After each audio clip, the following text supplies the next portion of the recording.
So I'm going to tell you something that your swimming coach might not want you to know, but I'm going to tell you what I do. Anyway, it might open your eyes up a little bit as to how coaching correctly can be done.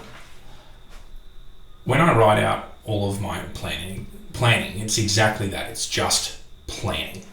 I write out the set that I think I need to do for the outcome. So this weekend gone, just Saturday yesterday, we had our last session before Nationals, and we didn't do the sets that I had written out that I wanted to do because the athletes weren't quite in the condition that I needed them to be in. Some of them had swum at New South Wales Triple C up in Sydney. Other people were feeling a little bit average. Some were feeling really good and needed more of a stimulus because it improved a heap off the back of some of the work.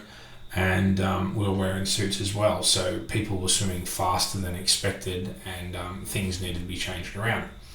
So my IM group, they swim quite a bit of distance. We do about 1,500 metres worth of aerobic power work. We had been swimming 200 to 250 metre block efforts off about 30 seconds rest. And the further that we were going out, the harder it was for them to maintain speed. Obviously that makes sense. But the problem was that a week out from Nationals, they weren't swimming fast enough that it would feel instinctive for them to be going out quick. I need to encourage my athletes to go fast. So what did? I changed the set on the spot. I had an idea of what I wanted to do based on the weight that I'd seen them training. But in my planning, I had 5 300s with 30 seconds rest in between each one. Instead, we ended up doing 3 100s on a time cycle that ended up with them having between 5 and 10 seconds rest approximately. And then they had a 200 swim off in between each lot of 3 100s. Pretty big difference. Same again goes for my 100 and 200 swimmers. We had a set that I was supposed to be doing 6 sets of 650s with 2 minutes rest in between each block of 650s. Problem was that the week before I had a girl cry because of how hard the training was.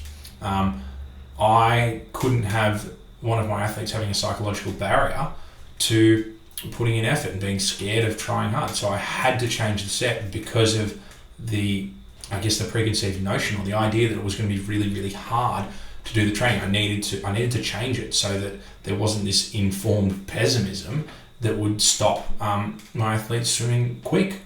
As a result, we did 4 sets of 450s. 4, 3, 2. No, we did three sets of 450s, and they had a 600 swim off in between instead of 6 sets of 650s. As a consequence, did my athletes do the same volume that I was hoping for them to do? No, they didn't. Did they swim really fast? Yeah, I had one athlete push a 50 metre PB for backstroke in the training suited, which was ridiculously impressive.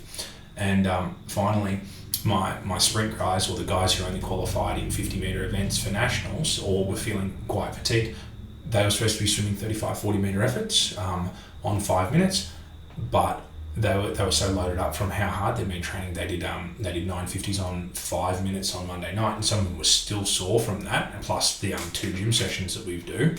And as a consequence, they couldn't hold speed.